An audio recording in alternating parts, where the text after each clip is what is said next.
ሰላማችሁ ይብዛ ውድ የተማሪ ቤት ወዳጆች፣ ዛሬም በሰባተኛ ክፍል ሶሻል ስተዲስ ዩኒት 6 ክፍል 3 ይዤላችሁ ቀርብ ያለው ዘመነ መሳፍንት ይሰኛል ቶፒካችን። ከዚህ በፊት በነበረው ቪዲዮ ላይ አጠቃላይ ጎንደሪያን ፔሪድን ተመልክተን ከጎንደሪያን ፔሪድ በኋላ ቀጥታ የሚመጣው የዘመነ መሳፍንት እንደሆነ ፍንጭ ሰጥቻችሁ ነበር ያበቃ ነው። ዛሬ ወደዚሁ ፖይንት እንሻገራለን። እስከ ቪዲዮ ፍጻሜ አብራችን ቆዩ። ወደ ፖይንቱ ልግባ።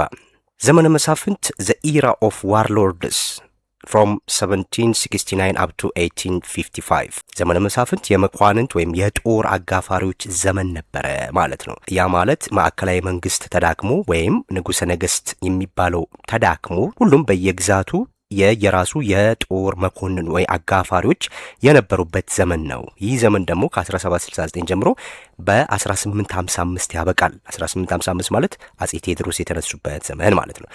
ምንድነው ሚለውን ያንዳንዱን እያየን እንሂድ። የቃል ትርጉምን ነው እዚህ ጋር የሚያሳየን። ዘመንና መሳፍንት የሚሉትን ዘመን ስንል ሉክ ዘመን refers to a certain period or duration in history translated as era ይለናል። ዘመን ስንል በታሪክ ውስጥ የተወሰነ ጊዜ ወይም የወቅት ቆይታን ያመለክታል ማለት ነው። ይሄ የተወሰነ ጊዜ ሲል ከ1769 እስከ 1855 የሚለውን ነው ዘመን ያልነው። መሳፍንት ስንል literally English version is prince or lord, a son or close relative of a king or queen። ስለዚህ መሳፍንት ስንል ቀጥተኛ ትርጉሙ መኳንንት ወይም ጌቶች ማለት ሲሆን የንጉስ ወይም የንግስት ልጅን ወይም የቅርብ ዘመድን የሚያመለክት ነው ማለት ነው። ሁለቱን ስናገናኝ ዘመነ መሳፍንት ስንል the literal meaning of ዘመነ መሳፍንት is the era of princes or the era of warlords የሚለውን ትርጉም ይይዛል ማለት ነው። ስለዚህ የዘመነ መሳፍንት ቀጥተኛ ፍቺ የመኳንንት ዘመን ወይም የጦር አጋፋሪዎች ዘመን ማለት ነው። ይሄ ዘመነ መሳፍንት የሚለው ትርጓሜው ይህንን ይይዛል ማለት ነው። the ጎንደር ኪንግ የጎንደር ንጉስ። ይህንን ለምን አነሳ ስንል ይሄ ከዚህ በኋላ ነው የጀመረው ዘመነ መሳፍንት። ምክንያቱም በጎንደሪያን በተለይም ከኢያሱ አንደኛ ወይም ኢያሱ ዘግሬት የሚባለው የመጨረሻ የጎንደር ጠንካራ ንጉስ የነበረው ማለት ነው። ልክ ከሱ መሞት በኋላ የመጡት እንዳለ ምንድናቸው? እንደ ፑፔት ወይ እንደ ሲምቦል ናቸው እንጂ እነሱ የሚፈራ ለእነሱ የሚታዘዝ እምብዛም አልነበረም ማለት ነው። እንደውም ከዛ የበለጠ ምን ቢትወደድ የሚለው ማዕረግ የያዙት ሰዎች የበላይ ነበሩ ማለት ነው። ይህንን ደግሞ በነ ኢዮአስም በነ ኢያሱ ሁለተኛም ማየት ችለናል አይደለ? ሶ ጎንደሪያን ኪንግን ያነሳው አክትድ ሜርሊ አስ ፑፔት ኦር ሲምቦል የነገረን ያለው ልክ በቃ ተራ አሻንጉሊት ወይም የስልጣን ምልክት ብቻ ንጉስ አለ ከሚል ውጪ ሌላ እምብዛም ፋይዳ አልነበራቸውም የሚለውን ለማሳየት ነው። ሶ the emperors merely reigned but they did not rule። ያያችሁ ነገስታቱ በስም ብቻ ይነግሳሉ፣ መንግስት ይነግሳሉ እንጂ ሀገሪቱን አይገዙም ነበረ፣ የሚፈሩም አልነበሩም ማለት ነው። ሶ ይሄ እንግዲህ የሆነው ሉክ ታይም ላይኑን ስናይ started more or less with the days of ኢዮአስ in 1769 and lasted until the rise of Theodorus in 1855። ይሄ ሙሉ በሙሉ ዘመነ መሳፍንት የሚለው ታሪክ የጀመረበት ነው እንጂ ጎንደሪያን ፔሪድ ላይ ንጉሶች ፑፔት መሆን የጀመሩበት ጊዜ አይደለም። ፑፔት መሆን የጀመሩት ኢያሱ ዘግሬት ወይም ኢያሱ አንደኛ ከሞተ በኋላ ነው። ከዛ በኋላ የመጡት ብዙም እንደነዛ ጠንካራ ነበሩ ማለት ነው። ስለዚህ ኢዮአስ ደግሞ እዚህ ጋር ኢዮአስ የመጨረሻው የጎንደር ንጉስ ነው። ልክ እሱ ከሞተ በኋላ አጠቃላይ ዘመነ መሳፍንት የሚለው ተጀመረ ማለት ነው። ልክ የሱ ሞት ተከትሎ የንጉሳዊ ወይም የጎንደሪያን ፔሪድ አበቃና ዘመነ መሳፍንት ተጀመረ ማለት ነው። ይሄን በደንብ መያዝ መቻል አለባችሁ። እዚህ ጋር አጠቃላይ ታሪካዊ ሂደቱን ነው የነገረን ማለት ነው። ኦኬ ባክግራውንድ ቱ ዘ ክራይሲስ የችግሩ መነሻ ምን ነበረ? ለምንድን ነው ይሄ ነገር የተከሰተው ስንል በፓርት 2 ላይ የነካካውላችሁ ነገሮች ነበሩ። እሱን እያፍታታን እንሄዳለን። እዚህ ጋር 1767 days of the powerful ራስ ወልደ ልዑል በ1769 ዓ.ም የኃያሉ ራስ ወልደ ልዑል ሞት ነው አይደለ? እንግዲህ ራስ ወልደ ልዑል ማን ነው ስንል የንግስት ምንትዋብ ወንድም ነበረ። ንግስት ምንትዋብ እቴጌ ምንትዋብ ማለት ነው። ስልጣን ይዘው ጎንደርን በሚያስተዳድሩበት ሰዓት ላይ ሲረዳቸው የነበረ ጠንካራ የነበረ ሰው ነው ራስ ወልደ ልዑል ማለት ነው። ልክ የሱን ሞት ተከትሎ የስልጣን ሽኩቻዎች ጀመሩ ማለት ነው። የሱን ሞት ተከትሎ በማና በማን ነው የስልጣን ሽኩቻዎች የጀመሩ ስንል ሉክ the power struggle his death triggered an intense political conflict between two royal women። ስለዚህ የራስ ወልደ ልዑልን ሞት ተከትሎ በሁለት ተደማጭነት በነበራቸው ንጉሳዊ ቤተሰብ ውስጥ ያሉ ሴቶች መካከል ከባድ የፖለቲካ ግጭት ተቀሰቀሰ ማለት ነው። እነዚህ ሁለት ሴቶች ማን ነበሩ ስንል አንደኛዋ እቴጌ ምንትዋብ ናቸው። ሁለተኛዋ ደግሞ ዋቢ ናቸው ማለት ነው። እቴጌ ምንትዋብን በፓርት 2 ላይ ተዋውቀናቸዋል አይደለ? ዘ ግራንድ ማዘር ኦፍ ዘ ራይኒንግ ኪንግ ኢዮአስ። እቴጌ ምንትዋብ የኢዮአስ አያት ናቸው። የኢዮአስ አያት ናቸው። ልብ አድርጉ እዚህ ጋር። የኢያሱ ደግሞ እናት ናቸው። የአጼ በካፋ ሚስት ማለት ነው። ሶ ዘ ግራንድ ማዘር ኦፍ ዘ ራይኒንግ ኪንግ ኦፍ ኢዮአስ ሺ ዋዝ ፍሮም ቋራ ኤንድ ሰፖርትድ ባይ ሄር ኪንስሜን ፍሮም ቋራ። ያያችሁ። ስለዚህ እቴጌ ምንትዋብ የነገሰው የህፃኑ ንጉስ ኢዮአስ አያት ናቸው። ከቋራ ሲሆኑ ቦታቸው ወይም የእሳቸው የትውልድ ቦታ ከቋራ ሲሆኑ በቋራ ዘመዶቻቸው ይደገፉ ነበረ ማለት ነው፣ ስልጣኑን ይዘው እንዲቆዩ። ዜን ዋቢ ደግሞ የኢዮአስ እናት ናቸው። ዘ ማዘር ኦፍ ዘ ራይኒንግ ኪንግ ኢዮአስ ሺ ዋዝ ፍሮም ወሎ ኤንድ ሰፖርትድ ባይ ኦሮሞስ ስቴሽንድ ኢን ጎንደር። አያችሁ። ዋቢ ደግሞ የሚባሉት የንጉስ ኢዮአስ እናት ናቸው። እሳቸው መገኛቸው ከወሎ ሲሆን በጎንደር በነበሩት ኦሮሞ ኃይሎች ይደገፉ ነበር ማለት ነው። አሁን ፉክክሩ የስልጣን ፉክክሩ በእነዚህ በሁለት ሰዎች ነው ሲደረግ የነበረው። እቴጌ ምንትዋብ በቋራዎች ይደገፋሉ፣ ዋቢ ደግሞ በወሎዎች ይደገፋሉ ማለት ነው። ሶ ኦብጀክቲቭ አላማው ምን ነበረ የነዚህ ሰዎች ስንል both factions fought to maintain the control and rule in the name of the young king ኢዮአስ።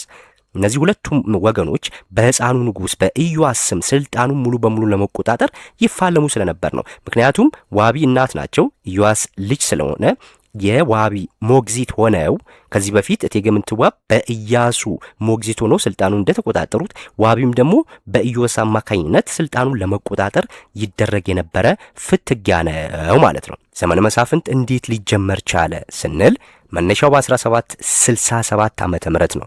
በደንብ ያዙ እዚህ ጋር በ1767 ዓመተ ምህረት ነው ማዕከላዊ መንግስት አጽንተው ይዘው የነበሩት የራስ ወልደ ልዑል መሞት ተከትሎ ማለት ነው።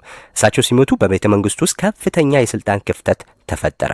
በዚህ ጊዜ በሁለት ተደማጭነት ያላቸው ንጉሳዊ ሴቶች መካከል ከባድ ፉክክር ተነሳ ማለት ነው። እነዛም ሴቶች የእቴጌ ምንትዋብ የንጉሱ አያት የነበሩት ነው ከቋራ እና ዋቢ ደግሞ የንጉሱ እናት የነበሩት ናቸው ከወሎ ማለት ነው። ስለዚህ ምንትዋብ በቋራ ወገኖቻቸው፣ ዋቢ ደግሞ በጎንደር በነበሩ ኦሮሞዎች ታግዘው የህፃኑ ንጉስ የኢዮአስን ስልጣን ለመጠቅለል ከባድ ፍልሚያ ውስጥ ገቡ ማለት ነው። ምን ሆነ ከዛ በኋላ? ቢግኒንግ ኦፍ ዘመነ መሳፍንት። አሁን በይፋ የዘመነ መሳፍንት ጀመረ ማለት ነው። የዘመነ መሳፍንት መጀመሪያ ይለናል። ዘ ኢንቪቴሽን፣ ይሄ ግብዣው ማለት ነው። ኢን አን አቴምፕት ቱ ሴኪዩር ሄር ፓወር ምንትዋብ ኢንቫይትድ ዘ ቲግሪያን ዋርሎርድ ራስ ሚካኤል ስሁል ቱ ሪስቶር ፒስ ኤንድ ኦርደር ኢን ጎንደር። ግብዣው እንዴት ነበረ? እቴጌ ምንትዋብ ስልጣኗን ለማስከበር ስትል የትግራይ መኮንን የነበሩትን ራስ ሚካኤል ስሁልን በጎንደር ሰላምና ስርዓትን እንዲያስከብር ጋበዟቸው ማለት ነው። ከዛ በኋላም በ1769 ምን ሆኑ? ራስ ሚካኤል ስሁል ጎንደር ገቡ ማለት ነው። ራስ ሚካኤል ስሁል አራይቭድ አት ጎንደር መጡ። አሁን እሳቸው በደንብ እያስተዋላችሁ ሂዱ። ሶ ፖለቲካል ክራይሲሱ ተጀመረ። ፖለቲካ ቀውሱ እንዴት ተጀመረ ስንል ኢንስቴድ ኦፍ ሪስቶሪንግ ኦርደር ራስ ሚካኤል ክሪኤትድ ኤ ማሲቭ ፖለቲካል ክራይሲስ ባይ ኪሊንግ ዘ ራይኒንግ ኪንግ ኢዮአስ ኢን 1769 ራስ ሚካኤል ሰላም ከማስከበር ይልቅ በ1769 ዓመተ ምህረት የነገሰውን ንጉስ ኢዮአስን በመግደል ታላቅ የፖለቲካ ቀውስ ፈጠሩ ማለት ነው። ለምንድን ነው የገደሉት? ይህንን በፓርት 2 ላይ ትንሽ ነግሬያችኋለሁ አይደለ?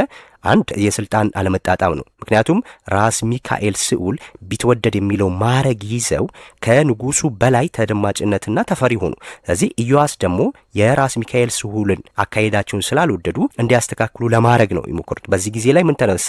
ግጭት ተነሳ። ስለዚህ ራስ ሚካኤል ስሁል ኢዮአስን ገደሉ ማለት ነው። በዚህ የፖለቲካ ቀውስ ተፈጠረ ማለት ነው። ሶ የጎንደሪያን ፔሪድ ማብቃት ምክንያት ተደርገው የሚታወቁት ራስ ሚካኤል ስሁል ናቸው። ችን እንዳትረሱ። ዘ ኪንግ ሜከር ንጉስ ሻሪና ሻሚ ማለት ነው።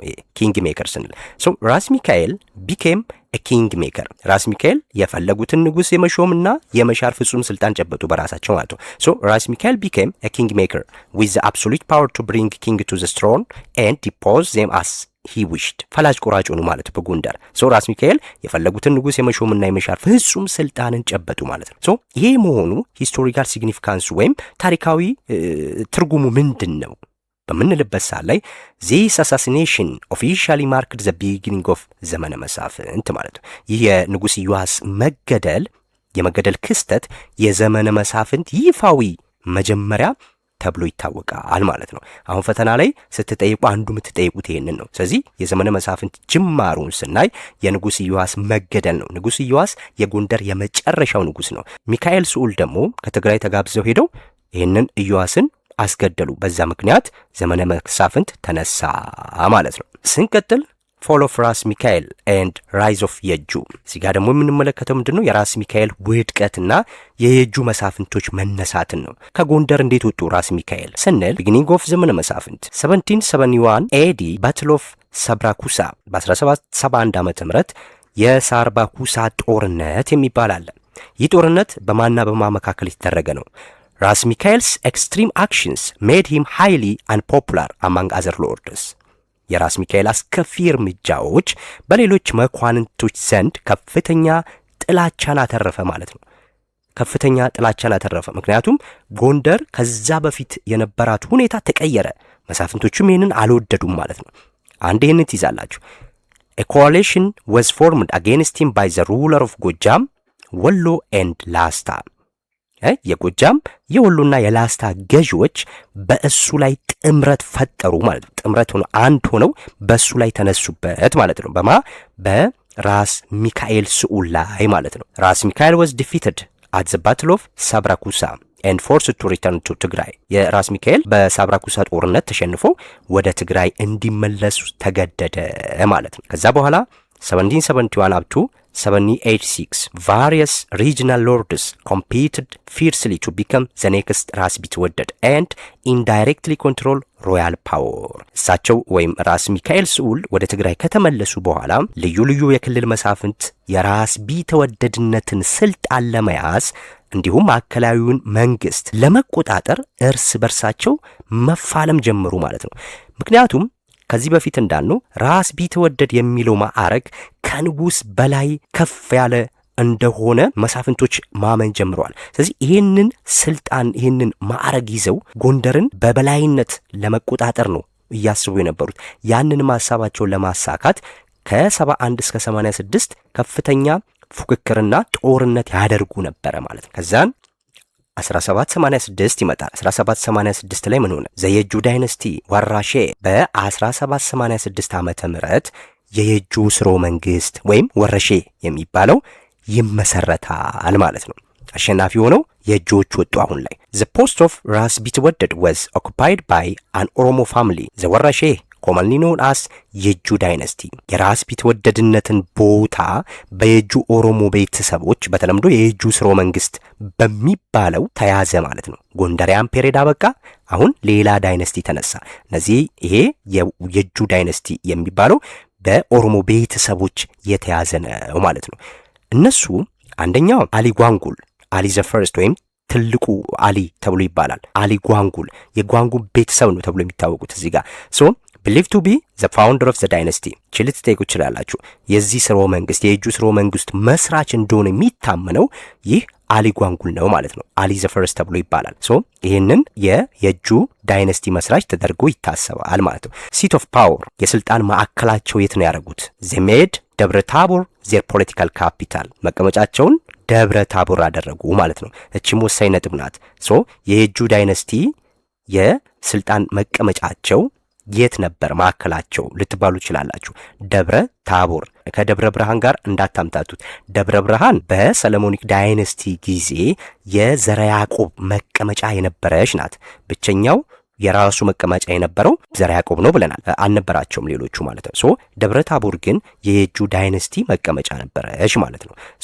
ሮል ሚናቸው ምን ነበረ በጎንደር ስንል አክትዳስ ዘ ጋርዲያንስ ኦፍ ዘ ፑፔት ኪንግ አት ጎንደር። ያችሁ በጎንደር ለነበሩት አሻንጉሊት ነገስታት እንደ ጠባቂ ሆነው ነበረ ሲያገለግሉ የነበሩት ማለት ነው። ጠባቂዎች ናቸው እነዚህ። የማ እዚህ ጋር ፑፔት ምን አለ? ኪንግ አለ። ይሄን ያህል ፈላጭ ቆራጭ አይደለም።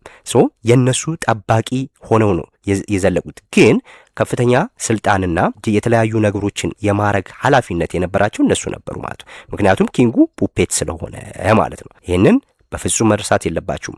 ፎል ኦፍ ራስ ሚካኤል ኤንድ ራይዝ ኦፍ የጁ ዳይነስቲን ስናይ ይሄን ይመስላል ማለት ነው። ክሮኖሎጂ ኦፍ ዘ ኢራ የታሪክ ቅደም ተከትሉን ስናይ ቢጊኒንግ ኦፍ ዘመነ መሳፍንት ነው። የዘመነ መሳፍንት አጀማመር ቅደም ተከትሉን እያንዳንዱን ስናይ እዚህ ጋር ትንሽ ትኩረት ሰጣችሁ እነዚህ ነገሮች በደንብ ለማየት ሞክሩ። ሊጠይቋችሁ ይችላሉ ማለት ነው። አሁን በ1730 ከዚህ ቀደም በነበረው ቪዲዮ ላይ ይሄንን አይተናል። 1730 አይደለ? ኪንግ በከፋ ዳይድ ሰክሲድድ ባይ ኢያሱ ሰከንድ አክቹዋል ፓወር ወዝ ሄልድ ባይ ምንትዋብ ኤንድ ወልደ ልዑል። ይሄንን ነግሬያችኋለሁ አይደለ? በ1730 ላይ ንጉስ በከፋ ሞቱ። ንጉስ በከፋ ሲሞቱ ተተኪ ሆነው ኢያሱ ሁለተኛ የሚባል ልጃቸው ነው። ነገር ግን በወቅቱ ሕፃን ልጅ ስለነበረ የሱን ስልጣን በዋናነት ሲመሩ የነበሩት ምንትዋብ እናቱና ወልደ ልዑል አጎቱ ነበሩ ማለት ነው። ይሄ በ1730 ነው። ከዛን በ1755 ምን ሆነ? ኢያሱ ሰከንድ ዳይድ፣ ኢያሱ ሁለተኛ ሞተ፣ ልጁ ሞተ ማለት ነው። ሰክሲድድ ባይ ኢዮአስ፣ ኢዮአስ ደግሞ ይተካል። ኢዮአስ ምንትዋብ ኤንድ ወልደ ልዑል ኮንቲኒው ቱ ኤክሰርሳይዝ አክቹዋል ፓወር። በኢዮአስም ጊዜ እንግዲህ እቴጌ ምንትዋብ ለኢዮአስ አያት ናት ብለናል አይደለ? አያት ናቸው። ሶ ወልደ ልዑል የምንትዋብ ወንድም ናቸው። አሁንም ከኢያሱ በኋላም እንኳን የመጣው ኢዮአስ ንጉሥ ሆኖ ቢመጣም ዋናውን ትክክለኛውን ስልጣን ይዘው የነበሩት ምንትዋብና ወልደ ልዑል ነበሩ አሁንም ማለት ነው። ከዛ በኋላስ በ1767 ላይ ወልደ ልዑል ሞተ። አሁን እቴጌ ምንትዋብ ብቻቸውን ሆኑ ማለት ነው። ፓወር ስትራግል ቢትዊን ምንትዋብ ኤንድ ዋቢ ቢገን። አሁን የስልጣን ሽኩቻ ተጀመረ። ምክንያቱስ እሳቸውን የሚረዳው ተፈሪ ወይም ዋነኛ የነበረው ሰው ወልደ ልዑል ሞቷል። ከዚህ በኋላ ምንትዋብ ብቻዋን ነች። ዋቢም የስልጣን ፉክክር ጀመሩ። ለምን?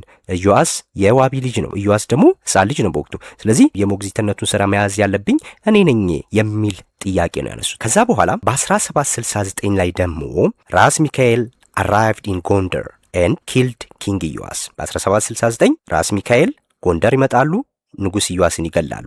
ማርኪንግ ዘ ስታርት ኦፍ ዘ ኢራ። የትኛው ኢራ?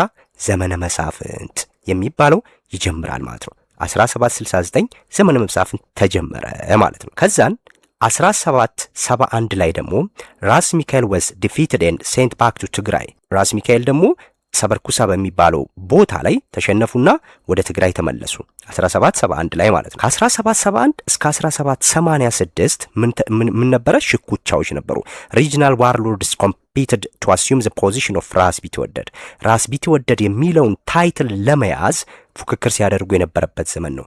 መጨረሻ ላይ ከ1786 እስከ 1853 የጁ ሎርድስ collected the position of ራስ ቢትወደድ and acted as guardian of the puppet kings። 1786 እስከ 1855 ደግሞ የየጁ መሳፍንት የራስ ቢትወደድነትን ቦታ ተቆጣጥረው አሻንጉሊት የነበሩትን ነገስታቶች ጠባቂ ሆኑ ማለት ነው። ክሮኖሎጂውን ስናየው አጠቃላይ እንደዚህ ነው የሚሄደው ማለት ነው። ከ1730 እስከ 1786 የነበሩት ክስተቶች ትኩረት ሰጥታችሁ ማየት አለባችሁ ማለት ነው። ዘሜን ፊቸርስ ኦፍ ዘመነ መሳፍንት፣ ዋና ዋና መገለጫዎቹ የዘመነ መሳፍንት ምን ነበሩ ስንል እዚህ ጋር የተዘረዘሩትን ማየት እንችላለን። እንግዲህ በኢትዮጵያ ታሪክ ውስጥ እጅግ አስከፊና ኢትዮጵያን አደጋ ላይ የጣለ ዘመን ነው። ባይዙ ይህንን መርሳት የለባችሁም። ዘመነ መሳፍንት በኢትዮጵያ ታሪክ ውስጥ እጅግ ኢትዮጵያን ወደ ኋላ የጎተተ ዘመን ይህ ዘመነ መሳፍንት ነው። ከ1769 እስከ 1855 አጼ ቴዎድሮስ ኢትዮጵያን የታደጋት ከዚህ አስከፊ